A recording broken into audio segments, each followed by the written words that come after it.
this.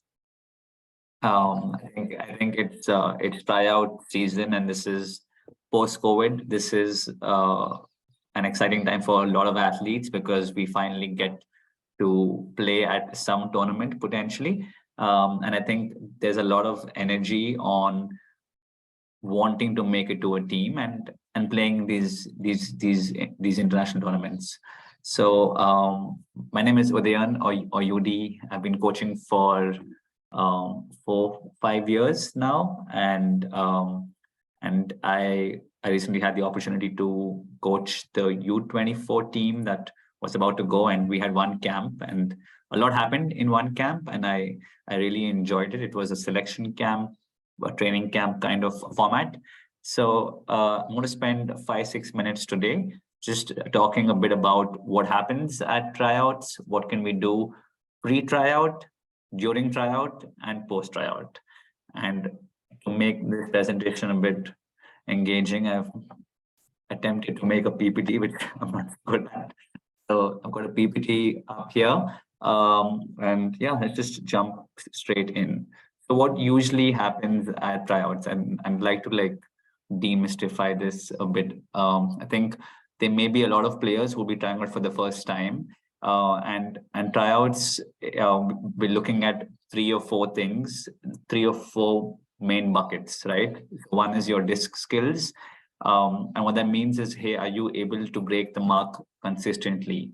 8 out of 9 times, are you able to throw the inside or the around off against a tight mark to a moving target? Other disc skills are measured through 3% drills, or measured if you're on the sideline and you're trapped, are you able to get the disc off on that angle? Fitness standards. So this is a bit different from benchmarking.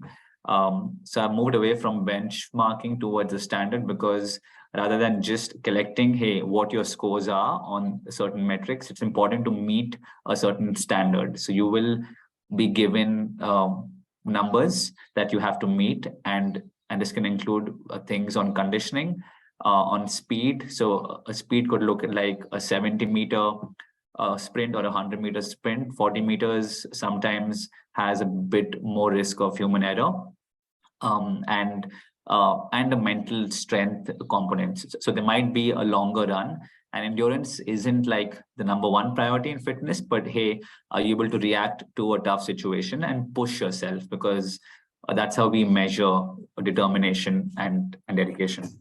Aisha, can you just tell me when I have like 2-3 minutes left, please? I'm sorry, I didn't start my stopwatch. Sorry, I'm not timing you, but I can start now. Okay, yeah, cool. Thank you. And then we have certain drills that will isolate certain skills. So one of my favorites to do is to play threes on a full-sized field. So when you play threes on a full-sized field, we're able to to isolate, and there's no place to hide, because you have to play like deep. You have to sprint the pull down, then you have to play defense on somebody who can go deep or who can come back under, and you got to also mark and remember. So offensively, it's also a good way to showcase whether you can huck, whether you can break the mark, because there's a lot of window on the field. There's 3 people means you have so much space to play with. So like we'll have certain drills and scrimmages that will put us in these situations. How are you as a player able to play in a zone? So if we give you certain roles, okay, like you're a popper or you're playing the wing, are you looking a bit lost, or are you able to adapt and move through the scrimmage? So this is like a broad sense of what a training camp or a tryout will look like. And I think it's important to anticipate it, because once, like now we know what's going to happen, we will be better equipped to deal with it, right? So a pre-tryout, before we come and take our train or a flight or whatever, what are we thinking? How are we before a tryout? It's easy to just land up and take it easy, and that's fine as well. But my recommendation would be to have a focus on what you want to show. And how do you know that? So if you do an individual reflection to see, hey, these are my strengths, right? How many of my like as a cutter am I better suited to to be an in cutter and move the disc and cut again, or am I looking at going deep and I want to showcase that aspect? Yeah. So know your strengths, and a good way to do this is to just list it down, because when you put pen to paper, your mind is working and it's more internalized. Like as a handler, are you somebody who likes to break the mark, or are you somebody who likes to huck? Are you somebody who likes to swing the disc? So that, like, different roles. So play authentically, play to what your strength is. You don't have to show, like a new side of you to showcase, because coaches and selectors are looking at different things in a game. Like, my eyes are not always on the disc, but it's also about what's happening downfield, and are you in the right positions in a reset. So it may sound very small and simple, but it will have a significant impact on what role that you can play in a team. Yeah. What throws to use, right? Like, hey, is my inside out flick ready? Am I able to throw an 80-yard puck? The more awareness you have about these things before, the more likely you will be able to maintain and show your strengths. Because if the risk of not doing this is that, like, somehow in situations you may just feel a bit impulsive and make like a throw or a huck which will sail out of bounds, and those things sometimes like stand out. So turnovers are a way to see, like, hey, what's going well, and hey, like, maybe this is a problem with this person, especially if it's happening a few times, right? So it's not just one turnover, but the nature of the turnover and the choice you made. So be aware of your strengths, make a list of these throws. During tryouts, what can we do? So being intentional, this is like, if you know that your specialty is to get hand blocks and foot blocks, and you always get that right at a practice, at your club practice, you have to try to have that focus that, okay, on this point, I am going to get a block. Like, you have to enter with a focus once you're called on a line. On defense, we're looking at like people who can play shutdown defense and also who can help and peel off, right? In mixed ultimate, there are opportunities to like move around the field and get blocks in different areas. So being versatile as a defender will go a long way.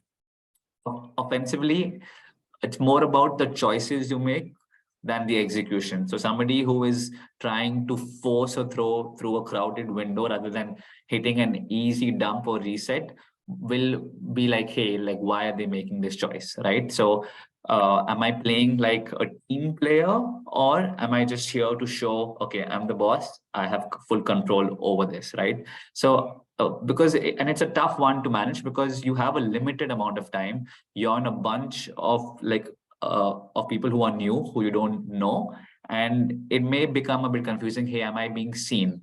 The essential need for every athlete here is to feel seen, right? At the end of the night, you want to leave knowing that, hey, I like showed what I am good at. So what kind of teammate are you is something we look at from the sideline. So if you're not active, if you're on the sideline, are you somebody who is vocal and likes to help others, or are you somebody who likes to just like take it easy and chill and like disconnect completely? So there's a lot of factors that inform what kind of teammate you are, and this is usually an extension of who you are as a person. So your personality extends to the kind of teammate you are.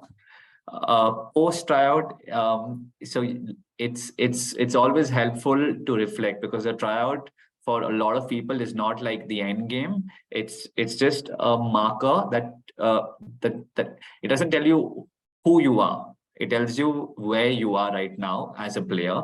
And if you approach it like that, then there's a lot of room to look at, okay, this is what like really went well.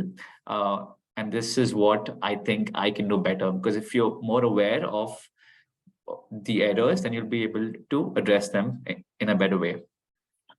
Yeah, so this is just a summary of a few things that I could think of that could be helpful for athletes. And I just want to end by saying that a huge thing that we look at, I mean, I look at as a coach, is the kind of communication you have, not just when you're playing defense, like, hey, are you able to talk to the sideline and like talk to players? But on offense, are you like calling out like things like, hey, I'm clearing, or hey, I'm going deep, or are you talking to players? So there's no harm in over communicating. We love to see players who ask questions, who are like, hey, is it okay to do this, or can I like show this, or what is the focus of this drill? So asking questions is always good. So I would encourage everyone here to ask questions. And yeah, I think like that's about it. You can just end by saying that yeah, like tryouts is just data for you as a person. So like come in with the intention of showing, and remember that we're also looking at what kind of teammates you all are. Thank you. Thank you, UD. Guys, if you have any questions, requesting you to put them in the chat box. People will address them later at the end of the session. You can also add the person's name you want to address the question to, and they'll respond at the end. Thank you, UD. Cow?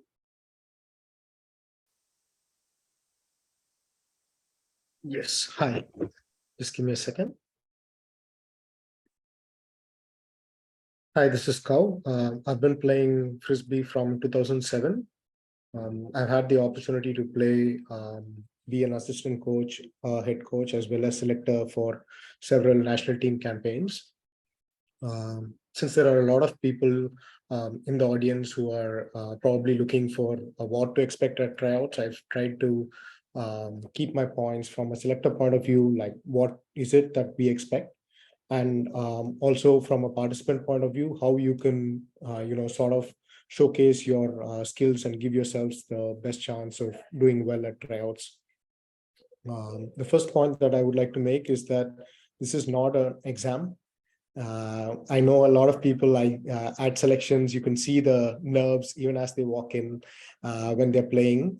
This is, I would say, just another opportunity for you to play the sport that you love playing and you've trained for. Try not to look at it like a pass or fail kind of thing, like UD also pointed out. Coming to the selections, I'll give you a rough idea of what the format looks like. First of all, when a campaign is announced, there is a head coach who's appointed by NTC, and then NTC, once they appoint the head coach comes up with a selection brief that's shared with the head selector. The head selector then makes a brief plan on what the selections are going to look like. And then there's a first round of tryouts where there is a head selector and there are regional selectors involved. And then there's subsequently a selection plus training camp where the head coach is involved. With regard to the selection brief from the head coach usually contains information like how many players they are looking for, what is the kind of gender split they're looking for, what kind of roles they are looking to fill within the team. I'll show you a couple of examples so you can get a better idea. Here's one from a few years ago. This was a brief that's shared by the head coach. So in that, you can see that they've split the roles into offense and defense lines, and then into handlers, utility players, and cutters. Usually when a head coach gives this, there is either a detailed explanation document that they send along with this on what they mean when they say handler, what skills they expect the handlers to do, or what skills they want to prioritize in the handlers. Here's another brief. This one sort of looks at it from a different angle. It looks at it from a playmaker, support cast, defender, athlete angle. And like I'd mentioned earlier, there are definitions for each of these roles. That's sort of how the selection itself is designed. And once the head coach shares this with the selectors, the head selector comes up with a plan. I think UD went into detail about what to expect, but to recap, one, there'll be some sort of physical assessment, either running or jumping, something that's simple and tests your physical abilities. 2, there'll be some sort of a drill that either helps you showcase a specific skill, say like marking, guarding, throwing, break mark throwing, anything of that sort. Then there's definitely, I'm a big fan of having minis.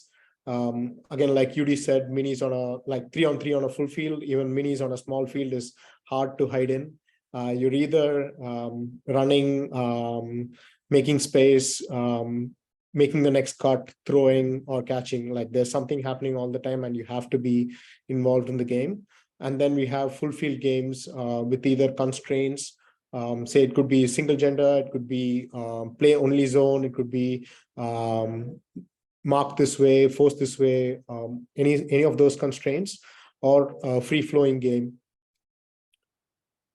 What do selectors look for when we come to tryouts, right? If you really think about it, ultimate, I think you can break it down into 3 key skills in terms of execution. One is throwing, catching, and athleticism. Athleticism would be your running, jumping, changing direction, all of that.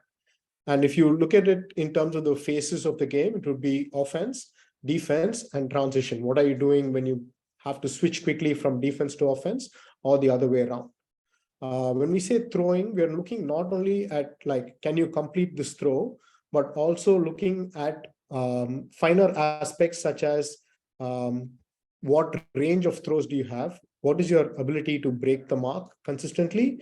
What is the shape of the throw you choose? What is the weight of the throw? What is the timing of the throw?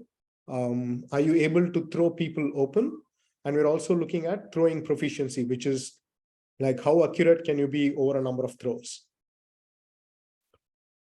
There are also other important skills which will get you noticed. One is awareness on the field, your positioning, timing, your decision making, your spirit, your communication on and off the field, your willingness to work hard, and whether you are a good teammate. So humble players definitely will get noticed on the field. So just to summarize, this is what I think you can do to get noticed and give yourself the best chance to play on a national team. One is come prepared. When you put in the training, it shows in how you move, how you throw, and how you catch. Be present at tryouts, not just physically, but also mentally. Be prepared to, sort of stay involved in drills, even when you are not involved in cutting or throwing. We are obviously going to have eyes on you. So it really helps that if you can prove that you can excel at the little things, engage with everybody around you. We are a very small community and we are looking for players who can play a team sport. Be a leader, big body language, celebrate not just your wins, but also your teammates' wins. Show mental toughness, meaning like just brush off your own mistakes, encourage your teammates to do the same. And finally, express yourself on the field. We want you to be feeling comfortable, natural, and having fun on the field. I think that would give you the best chance of making it to the team. I'll stop now. I think I'm already over time. So yeah, I'm happy to take questions at the end. Thank you. Thank you, KUPA, and thank you, Aishwarya. Thank you. Over to Pixie. Yeah. So hello, everyone. I'm Pixie. I started playing Ultimate in 2013 for Storm Chasers in Bombay. And then I moved to Bangalore and work. And I've been playing with the Airbenders since 2014 onwards. So what I'd like to take you all through is the actual nitty-gritty of a tryouts, because earlier last year, I had the chance to organize the tryout schedule for the Karnataka state team. And that really got me thinking, I've been a selector before, but I've never really organized the schedule of a tryout. And it got me thinking as to, what do we need to test for? What do we need to see? And I just want to take you through the tryout that I the schedule that I defined to let you guys know what was being noticed when each of those drills were taking place. So the first is we started off with warm up, where we told the people that, okay, y'all have 15 minutes to warm up.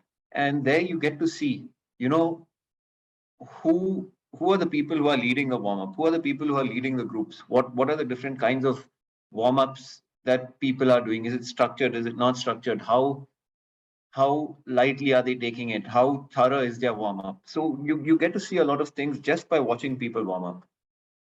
After that, we moved into a throwing set where it was static throws. So you've got it was in pairs at around 15 yards, and we had your regular throws.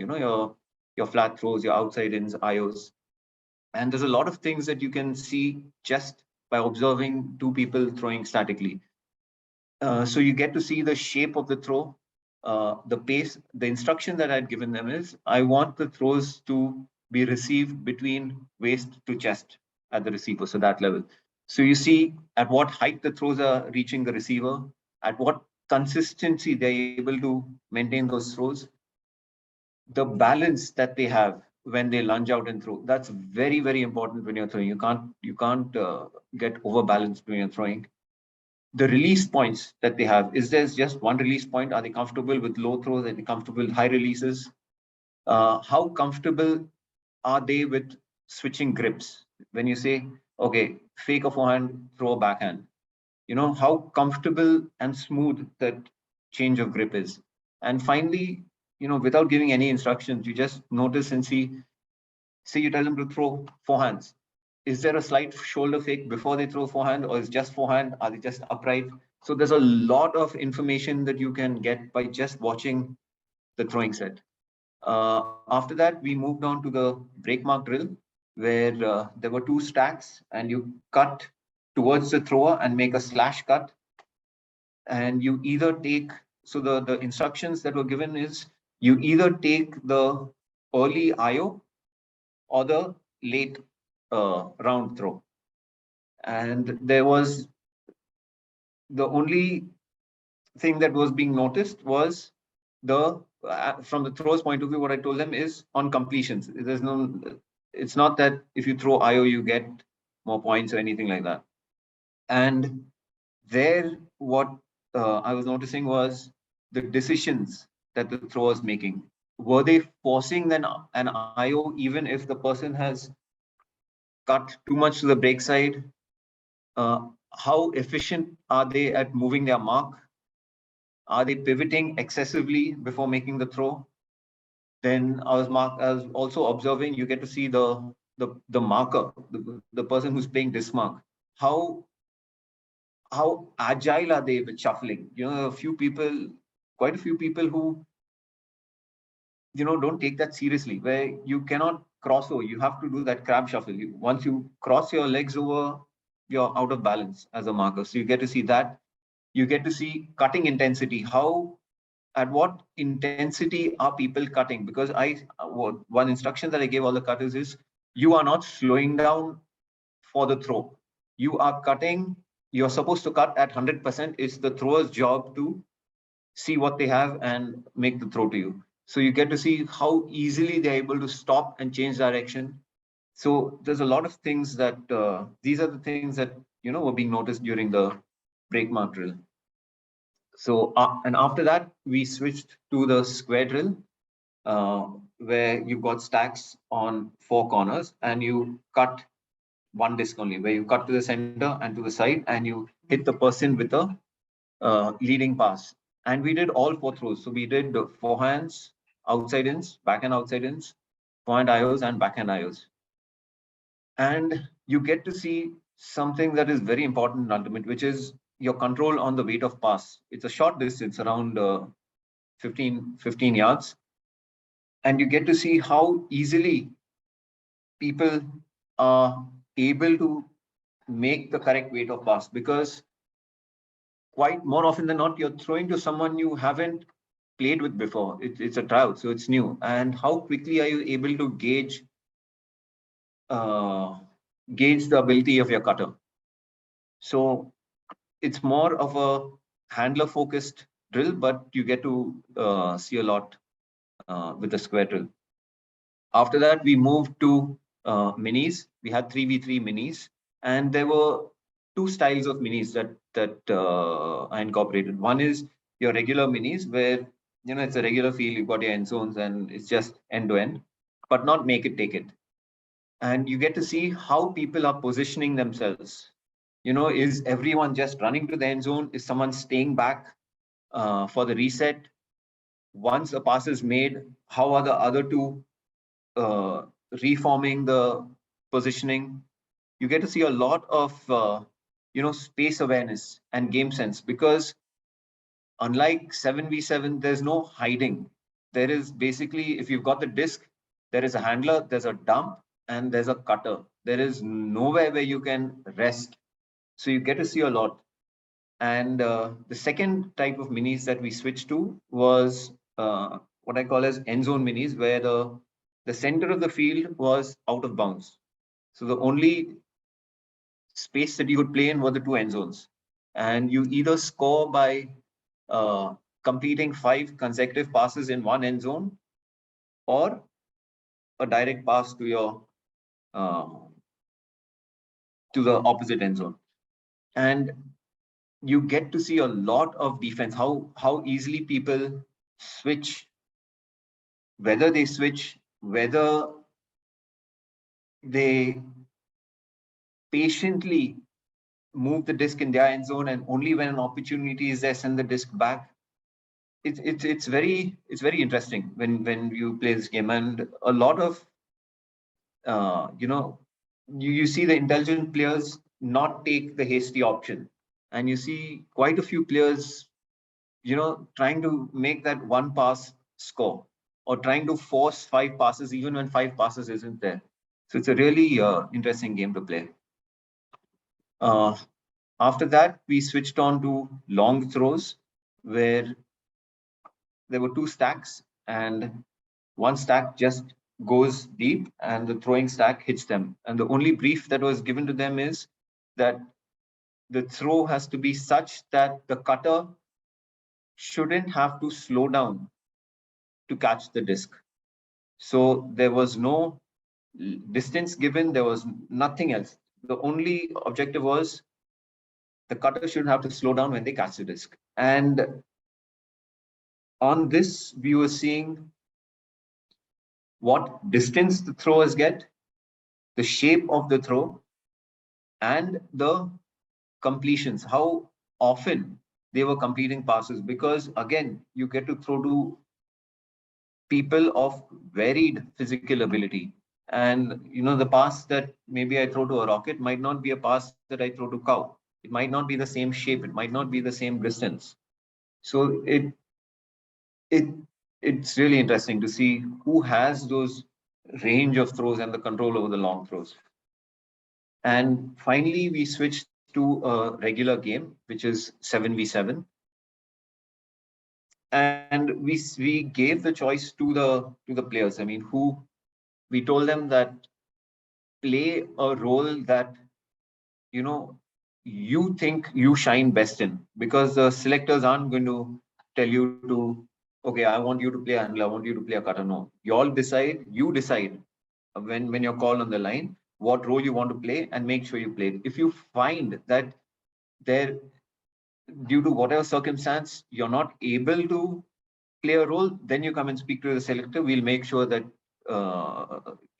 that you're able to, we put you on a line where your role is defined. So that was a brief given to them. And again, tons of information that you can get by watching people play 7-on-7. One is, who gives good in cuts. You can have people who are, who surprise you at how great they are just giving in cuts. They might not be great out cutters, but fantastic in cuts. Then who naturally, people who bide their time, and as soon as they see that the handler has an opening, they cut deep. So who's got that natural deep inclination? Who is good at downfield defense? Now, downfield defense, there are a couple of things that were being observed. One is How good are they at stopping cuts even before they happen? And once a cut happens, how do they react to that? Are they taking snapshots? Do they have an awareness of where the disc is at all times? Uh, are they aware of their surroundings? Are they able to help out people are who have their defenders who's beaten them? How good switching happens? All this is observed. We also see who's good at disc marking, because we give roles to people. We say then, okay, all right, for this next 20 minutes, we are only playing zone defense. So who is naturally good at in the cup, in marking the cup? Who's got the natural deep skills? And deep is not, what I've realized is it's not just physical ability. A lot of deep skills also comes to how well you communicate, because as a deep it's not just you're also marshalling the two wings and the short deep. So you're basically in charge of 4 people. So how well you communicate is a huge bonus when you're playing as a deep role. And finally, who's good in the air? You get to see, in those 50-50 chances, who reads the disc really well, who's got the great verticals. And yeah, so that was the structure of the tryouts that we had for the Karnataka state tryouts. And another thing that I told everyone trying out is that irrespective of what happens, whether you make the team or don't make the team, don't let it get to your head. Okay, if you don't make the team, don't get disheartened. There are 2 paths that you can go down. You can either go down the path of saying, the selectors are biased and it was unfair and, it's not my fault. Or you can take the feedback, work on it, and make sure that you don't get that feedback again. Because as a selector, I can tell you honestly that the names that we put down, at the end of the day, is a subjective call. I mean, there is a bit of subjectiveness to it. I cannot prove to you and tell you, okay, rocket is better than a cow, or cow is better than another person. It is impossible to prove it. At the end of the day, it's subjective on what you observe, and take it like that. Take it like that. Don't get disheartened. Go back to your teams, work out, try out even harder next time, and I'm sure you'll see the results. Yep, that's it. It's really well structured and put forward.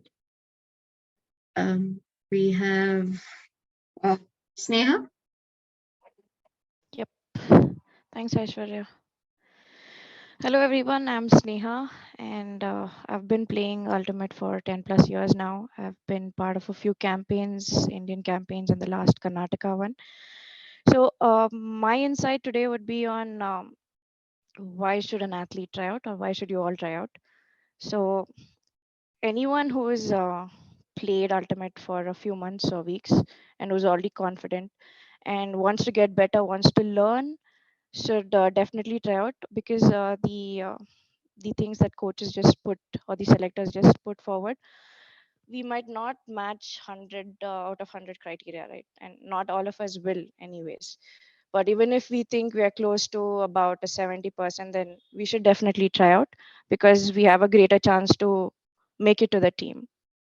So the first thing of attending tryouts, or why one should attend tryout, the first thing is to gauge yourself, because you might be superstars or heroes or heroines in your club teams or your cities, but when it comes to, say, an Indian team or a state team, there are a lot of other individuals that you will have to compete against, right? And it actually gives you a stance, just like how UD had pointed out, that it tells you not who you are, but actually where you are at the end of the tryout. So that's an important factor if you want to improve yourself. And who best than you yourself, knowing where you want to improve? You'll definitely get notes from your selectors, but before they already come up with it, if you have played for enough years, you would definitely know where you stand and what you need to improve. So that's one thing I would definitely try out for that. The second thing is we meet this community of say, I don't know how many players, I don't want to put the wrong number, but we have a small community in India, right? And we get to play or see them only during tournaments. And this is one great opportunity where we get to play with individuals, not team members, right? We get to play against them, we get to compete against them, which could sometimes be a great self boost to an individual. You get to learn a lot of things, because the drills and the expectations that are put out during the tryouts is something that we don't do it on a regular basis in our club teams, right? So this is something that you can learn and you can experience, and you can put it with your own teammates, so that you can as well grow the way the community is growing, because sometimes we only get to know these things when we attend tryouts. So it's a great platform for us to learn. Last but not the least is obviously representing your country or the state, right? Wearing your country's name on your jersey. But it also comes with a lot of other things. It's not as easy as wearing the jersey and playing the tournament. It comes with being part of these camps where as experienced player, I can say, where you're challenged immensely, physically, mentally, emotionally. I mean, there's sometimes that people even break down during camps, which I've seen. So it comes with a lot of challenges, but if you really want to get to the top level, then this is the part to it, and you have to go through this procedure as everyone else of us has gone through. They'll put you in very dire, uncomfortable situations, but when you come out of it, you realize that it was worth it. And whenever you go for any tryout, you always come out as a better athlete. You never go down. So I would conclude by saying, please try out and give yourself a chance and an experience to get better. Right? Cool. Thank you. Thank you, Sneha. Guys, if you have any questions, please put them in the chat box. Thank you. We have Rocket next. Uh, Hi everyone, myself Praveen Kumar K. Rocket. Been playing Ultimate for 12 years. I've been part of multiple Indian campaigns, and also been a selector for some national team tryouts. And recently, I coach Karnataka state team. So I'm gonna tell as a player how you're gonna approach the tryout, like the pre-tryout, what you have to do, and during tryout, what you have to do. Like before tryout, like most of the people when the tryouts announce what they will take it easy. When the tryout dates close, they try to do a lot of frisbees, lot of work. That is not the way you have to prepare for yourself. uh, so I have two sides. Like when initial Indian team, like back in 2015, that is my first tryout for national team. So that time I'm young, I have like athletic skill. So I used to be like, okay, tryout was there, like I can make it to the team, like I have the confidence. Like the competition when we started there is like, compared to now, the competition right now is like, it's totally different. Like I take it easy, I go, like I can use my skills, like I can use my like talent, physical ability, athleticism, and I do things like, and I made it to the team. So once like things pass, so I'm started getting like understanding the game like even better. So then I realized back in 2017, I started realizing how I need to approach the tryout. So tryout is a part you gonna show what you work for like couple of months or couple of years. Like nowadays tryouts like closer to our seasons, like usually we prefer ourselves like for the uh, national championship series. Like we work for our team, like we work for specific role. Like, and also you need to work on your like specific skills set before the tryouts. When the tryouts announced for 3 months before, like you have to start working from then. Like you have to work on your skills, you have to prepare yourself like both physically, mentally, and like even nutrition, like what you eating, everything is there, everything involves. Like, and also when closer to the tryouts, you don't need to do like so much work. Like one of my coach Uday Kumar Box used to tell, you need to have a like food diet, like you need to have a frisbee diet. So when you have to play, when you have to um, do ultimate, things. When closer to tryouts, you don't need to do. You need to take the like frisbee diet. So you can't change certain things like closer to the tryouts. Like what I do, I will completely cut out like playing more games closer to the tryouts. It might change the focus, like playing so many pickups. So what I do, I more majorly focus on myself, like strengthening conditions and throwing sets, certain drills, like closer to tryouts. That's how I approach as a player when I go to the tryout recently.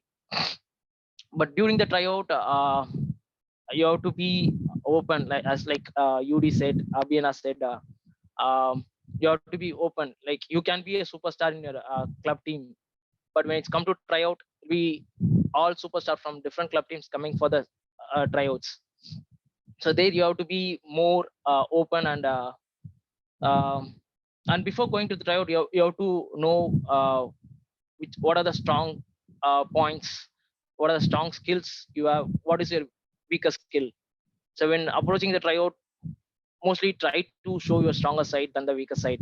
Like sometimes the coach and selectors put you on the weaker side, but you have to be more confident. You don't show your body like this is my weaker side, I might make mistake. But you have to be confident when it's come to during the tryout day, even though it is not your area, but you have to work hard there. um, During the tryouts, like I said, you have to be open. Certain things it's not in your hand, like not all players have a good day during the tryouts. So so sometimes your throws might not connect. So what I'll do if my offense things is not working well as I expect, so I try to focus on my defense side. Like I try to focus like to get more, how to get like more blocks, how to help my teammates to get more blocks. And slowly I work on my offense. Like through the session, I won't think about too much like what went wrong during the tryouts. Like let it be free. Like I can go back end of the session, I can go back and think about what went wrong. But during the tryouts, if things happen, you have to be pass it, like pass it and move on to immediately to uh, play the next point at next session. And one thing during tryout, what most of the people try to do is like to do everything. They want to be show everywhere. Like as a cutter, they want to cut everywhere. Like so then only they think that the selector will see us. But the key thing is like you can be and be a team player. You can communicate. You can make that one or two cuts, like which makes difference for the team. That impacts. So you said like communication is the key part during the tryout as a team player. How you communicate on field, off field. Uh, and the major thing is like when during the tryout, you mostly won't play with your same club team players. Like you don't know how they play, uh, how they throws are like. And what I do, I will like read the players like from the sideline, or during the tryout start, I started reading the players. What are the key strength, uh, what are the key throws, what are they good at, whether the receiver is good in deep cut or undercut. So it will be help me in both offense or defense when we play with them or play against them. So I can adapt myself like to adjust the game style, because I can't play my own game style when I play in the club team. Here it's totally different situation, different environment. Uh, uh, it is not in your control. The thing which is in your control is like you. So how I can adapt myself to the situation. Sometimes the thrower doesn't have a deep throw, but I have to know whether the thrower has that range of throw. So should I, like I'm good at going deep, but if I giving deep cuts doesn't make sense like for the thrower. They may have the confidence, but might like the completion will be 50-50. So you have to adapt, like be like water, like whatever situation you have to be adapt. And it's yeah, basically don't be a superstar in tryouts. Like you have to be a team player in tryout also, help teammate and adapt the situation. It can be anything, and mentally you have to be strong. Tryouts is the place where you put all the effort, you work for things. Tryouts not the place for learning. Learning is there, but the place you want, you don't try new things which you want to learn. Where you want to learn things before the tryouts, you want to try something new, there you work on the new skills. But tryouts is the place you have to show what are the things you worked for the that day. That's it from my side. Like, Thank you, Rocket. We have our last speaker, Mai. Hi everyone. Can you hear me? Yeah. Hi. I've been playing Ultimate since 2012-13. I play with ATC from Bangalore. So there are a few points that Rocket and Sneha have already covered. So I'll be talking a little bit about on the day of tryouts and how I've approached it and how I mean what I've taken back from the tryouts I've attended. So in the beginning, there's obviously a lot of excitement and nervousness, mix of that. And I think that's a good thing to go with, to have both. And so in the beginning, I think what's helped has to really listen to what the coaches, the selectors are explaining in the beginning of the tryouts, and clear any basic doubts. I think if we do too much of, and if there's too much of asking questions on how do we do this and getting very specific, that can also cause us to get caught up in doing things very perfectly. So to also be able to adapt yet understand what is being asked of us in drills and minis and everything. I think it's important to remember that on the day of tryouts, you can't learn anything new. You can't do anything. You can't gain new skills or throws, or your fitness can't get better. So rather than trying to force anything, to just go with whatever you have, knowing your strengths is, like everyone shared, is really important. And so I like to look at it as controllables and uncontrollables as well while going into tryouts, is to know your focus, and to focus on your strengths. That's something you can control. Your attitude or your spirit towards yourself and to others is really important, and something you can decide how you want to go about that. And especially when, for me, if I know if I am hard on myself, if something doesn't go well, it just gets worse from there. So I need to figure out what works for me to get myself back up. So knowing those small things to help yourself to redirect back to what's being demanded is, I think, something you need to watch yourself over time so that you can do it when required. And cheering others and also celebrating your own small wins is important. Cheering others, I think, is important because while you are competing against others in the tryouts, they might end up being your teammates as well. So, and we are playing a team sport at the end of the day. So it's important that you're able to be there for others.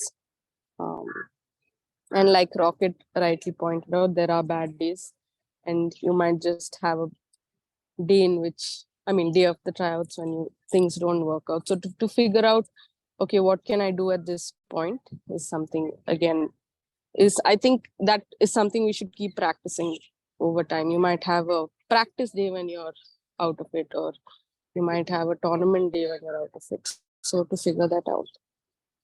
And And the last thing about uncontrollables is the weather, the ground, your equipment that you're wearing.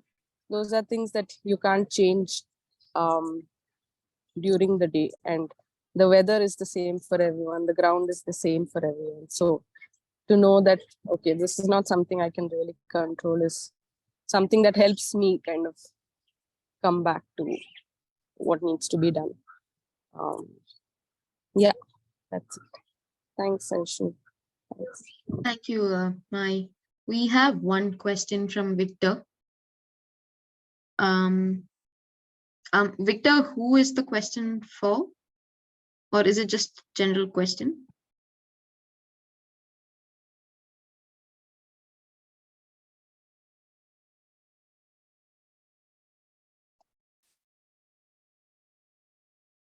Okay, great. I'll just read out the question. Feel free to answer. Any of the speakers, I think he is okay with. Okay, more towards what Pixie said. Considering the subjectivity of selection and for some players trying out for first or second time, should those players do anything different in preparation or during tryouts if they're not well known to the selectors or don't have club teammates also trying out who might know their game? I've been asked a little about this from players, or maybe they don't realize that those factors don't matter as much as performance on the tryout day, but just curious if it helps to sort of get on the map for some players. Yeah, so I've got a couple of things to say to this, but it is again a repetition of what Maitri, Sneha, and Rocket have said, where see, as a player, you shouldn't be thinking of whether it's my first tryout or 10th tryout, or whether I have a team, don't have a team, whether I'm known to the selectors, not known. What you have to do is you have to know where your strengths are, okay, and try to showcase that to the best of your ability during the tryouts. That's it. I mean, that should be the objective for every player trying out. It shouldn't change whether it's your first tryout or 10th tryout. That is my opinion.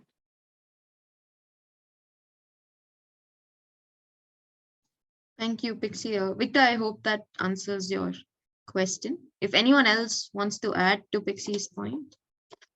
If anyone else has anything to say, yeah. Yeah, just very quickly, I would encourage those players to break the ice and actively introduce themselves to the selectors as well as to potential future teammates. I think somebody had mentioned, we are still a very small community and we are going to be seeing each other quite often. So at the earliest opportunity, they should just go introduce themselves and start to make friends. Thank you, Kao. Guys, are there any more questions?